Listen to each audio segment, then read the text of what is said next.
should the conversation be honest, you might have a decent chance to wait till 3 a.m. How hurt are you? How what? How hurt are you? How hurt? No, how hurt? How hurt? Hurt! Nine hit points. What an absolutely stellar episode we got this past week, but before we talk about what actually happened in game, we have to discuss the NordVPN ads. Because I swear to God, they have taken on a whole new life than how they began. They have special effects, they have a coherent quote-unquote narrative storyline. It's crazy. And as I was watching this episode, I saw one comment that said that Laura lost her harp after this NordVPN ad, and I have to agree, that was scary, but I loved every second of Sam's face plastered on Laura's body. Still though, this will have lasting psychological consequences. And this has me thinking, would you guys like a NordVPN lore recap just to keep everything straight? I think we're almost at that point now. Comment down below if you want it. But now let's actually get into the real episode, and we start off, of course, with Lady Moth and the Shade Mother. That is her true name. After dicking around with Chetney for a bit, the Shade Mother begins to elaborate on what she really wants. And she wants family, connection, for everything to be her family and to share her love. It is this weird, corrupted mindset.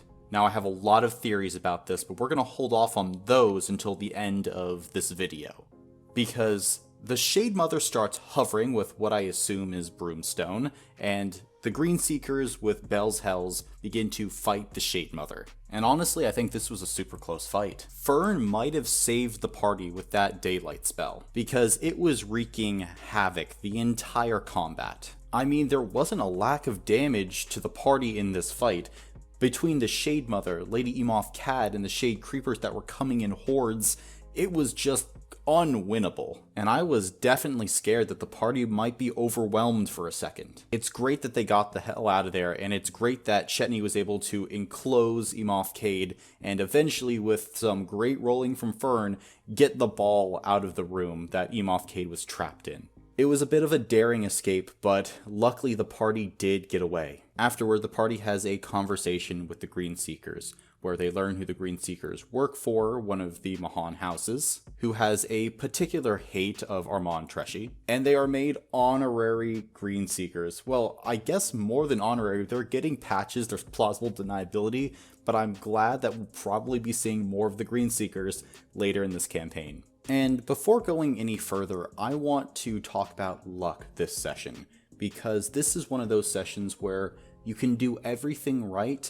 but luck isn't on your side, or maybe it just is. For instance, Marisha was rolling badly all night long, and it was clear that she was frustrated, but she still put on a good face. She participated in the party, participated in roleplay, and didn't let that get her down. And she even used Chill Touch to boost Ashton's weapon, which I'm glad Matt allowed. And the chat was going a little bit crazy during this moment, but for this, I think that this was an incredible player moment where sometimes the dice aren't in your favor, so you do what you can to help another player without needing to roll any dice. And with that, she just used her Chill Touch, tried to boost Ashton's weapon, and that made a lot of sense. It was a great way to understand the situation, and I think that Marisha throughout this session should be praised for how she handled her absolutely abysmal rolling. Because this has been a theme for the past few sessions where Lodna just hasn't rolled well at all. But at the biggest critical moment, Marisha used her Strength of the Grave and was able to survive at 1 hit point. And that makes it all the sweeter. Then let's look at kind of the middle of the spectrum, where Chetney was rolling average this session. I don't think it was particularly good or particularly bad, but he came to a very decisive moment with the Green Seekers where he was trying to convince them not to reveal that he was a werewolf. In these moments, it's just the luck of the dice. You have really no control over just rolling. It really is just luck. And Travis in the past, I think, has done a great job just acknowledging that sometimes the luck isn't in his favor. Tonight, though, it was absolutely in his favor, though, and he rolled a nat 20, just luck bestowing that upon him, and he was able to convince them to stay silent about his lycanthropy. And we'll talk about a moment where a character had some bad luck in a critical moment after rolling all right all night as well. But now let's head to the complete opposite end of the spectrum, Ashley Johnson tonight. Ashley and Fern were absolutely on fire. It felt like almost every roll was a nat 20 or something high. It's like she couldn't miss, which is very un-Ashley Johnson of her. But I guess she's playing a Fae now, so makes sense. And sometimes as a player or a DM, you just know when you're in that zone and it's like, yeah, anything I try, I feel like I'm gonna get. I feel like it's gonna work out. And with this, Ashley took risks. She pushed forward, helped the party a lot. But she never kind of held it over or boasted about the nat 20s. It was always courteous and gracious and a little humble. She kind of walked that fine line of being happy with the nat 20 and her success, while also making the players feel happy as well and not lauding it over them. It's a great example of team roleplay and team success. But that's enough about luck. Let's discuss Lady Emoth now.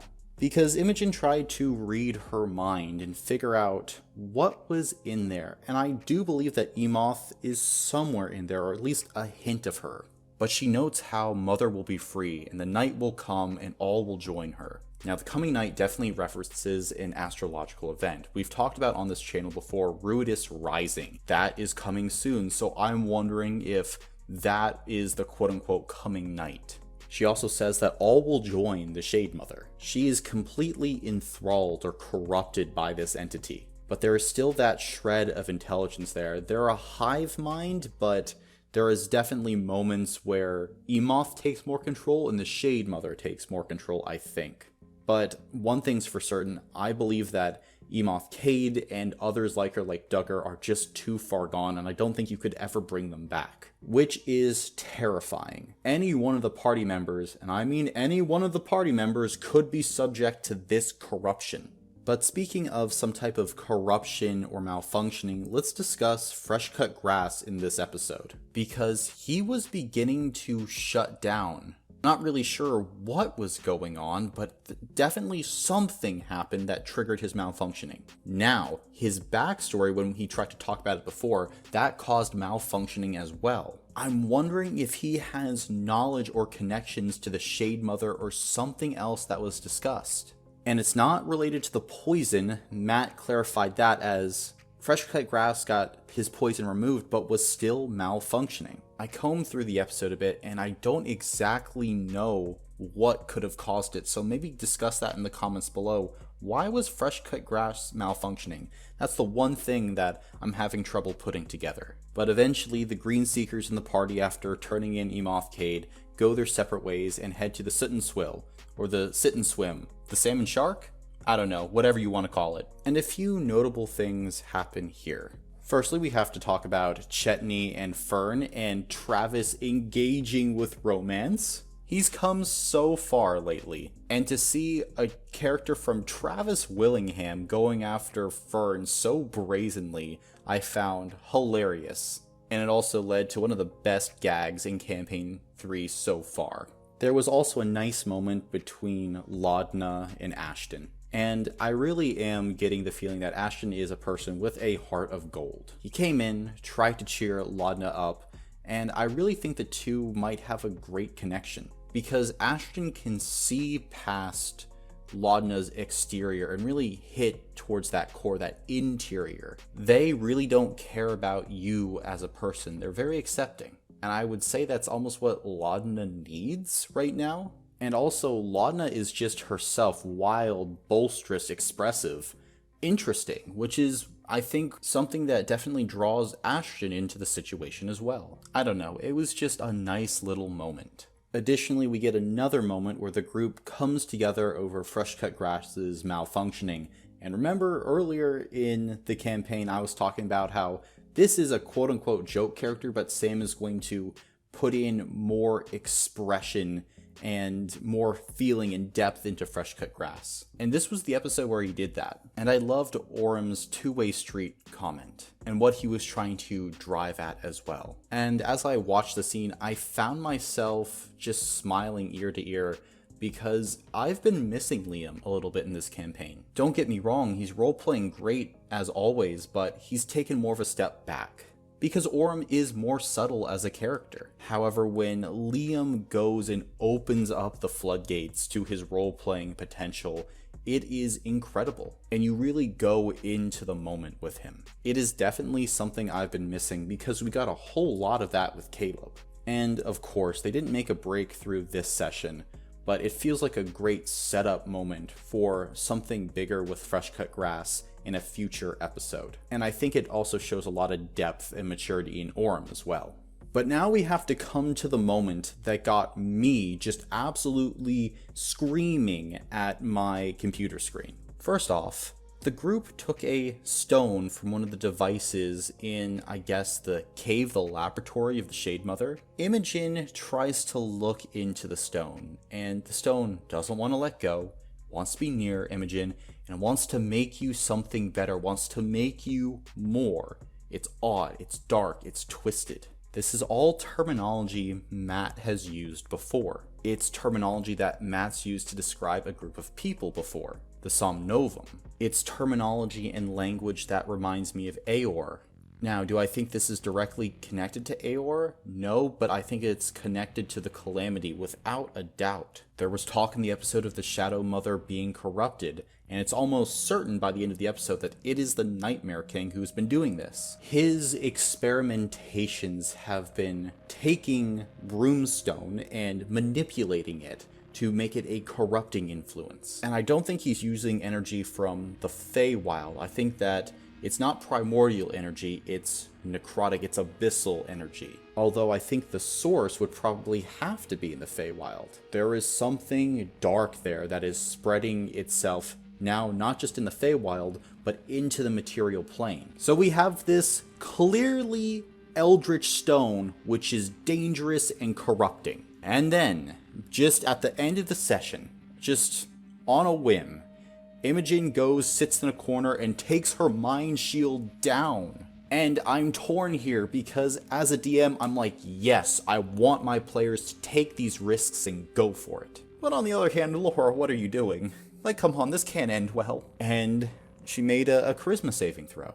Imogen is a sorcerer, so you would think, it might be better, it might be easier. Nope, low roll, 9. That's just an example of bad luck in this session. And then we get flashes of the Nightmare King. We get flashes of his old laboratory, of his corrupting experiments. I wish it is just the natural energy in the stones to corrupt, but look, based on the descriptions, it feels like these stones are channeling a force, a specific entity. And then Imogen opens herself up to that force. Now, what is this force? Well, I've been doing some digging. Lucian, in episode 139 of Campaign 2, talks about the pattern after he is evolved and become a god. He says he wants everyone to experience the pattern, that you just have to see it. Do all of you see where I'm going with this? Matt's been talking about the pattern for a while. Creatures and other entities have been discussing the pattern as well. Their mannerisms are extremely similar. Their goals after they've quote-unquote witnessed the pattern as well. It is definitely eldritch. It's definitely abyssal. Is it Tharizdun? Again, not entirely sure. But more than ever, I'm seeing all these connections to Campaign 2, and I bet you I could find them in Campaign 1 towards the end as well. Whatever this energy is, though, it has an incredible potential to corrupt. It corrupted Aor, it corrupted Lucian, it probably helped start the Calamity as well. And Imogen opened her mind up to the stone that channels this energy. Imogen is already vulnerable, so I can only imagine what's going to happen now. And Matt plays the long game. He's in it for the slow burn. This isn't going to hit soon. It's going to slowly build, I'm assuming. Imogen already is subject to these aberrant energies, which I think is why Laura went for it, partially a character choice as well. But you already have someone who's been adjusted by these aberrant energies, and now she just got this huge boost of eldritch energy. I mean, she fell asleep cradling it. Who knows what metamorphosis could be going on inside Imogen at this very moment. Are you kind of terrified? Because I'm a little terrified. This feels like a full-on corrupting arc for Imogen. And the worst thing is that Laura Bailey could absolutely pull it off. She could be a secret villain for who knows how many sessions. I don't know, after the end of this session, it all just feels darker, more sinister, like a looming threat is continuing to evolve. Because the Shade Mother is still down there below the city. The Shade Creepers are still being made and evolving. Ira, the Nightmare King, is around there somewhere. It all feels very fortuitous, doesn't it? Now, if you need more content though, before the next episode of Critical Role, may I suggest this video right here, and thank you so much for entering the dungeon.